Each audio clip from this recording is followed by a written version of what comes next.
ఈరోజు మార్నింగ్ నుంచి ఒకటే వర్షం అండి. ఫుల్ చలైతే ఉంది.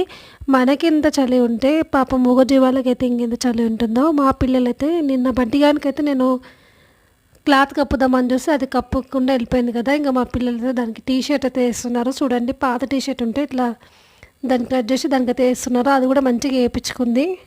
ఇలా వెచ్చగా ఉంటుంది కదా అని చెప్పి. చూడండి ఎలా ఉందో. అదైతే అస్సలు మంచిగా కూర్చొని అన్ని పనులు చేపించుకుంటుంది. ఇదైతే స్ట్రీట్ డాగ్ అండి. కానీ మా పిల్లలైతే దీనికి బంటి అని పేరు పెట్టిర్రు. ఇది ఎప్పుడు మా ఇంటి ముందరనే ఉంటుంది. ఎక్కడికి వెళ్ళదనమాట. మా పిల్లలతో అయితే ఫ్రెండ్లీ డాగ్ అనమాట. చాలా బాగుంటుంది. చూడండి ఎలా కూర్చుందో. చాలా క్యూట్గా అనిపిస్తుంది కదా డ్రెస్లో అయితే. దానికి కూడా కంఫర్ట్ ఉంది కాబట్టి ఏమంటలేదు. లేకపోతే అస్సలు లేపించుకునేదే కాదనమాట.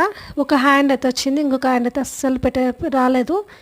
ఇక సర్లే ఉండండిలే అని చెప్పిన నేనైతే. చూడండి ఎంత యాక్టివ్ ఉందో. మేము పెడితే తింటుంది, లేకపోతే లేదండి.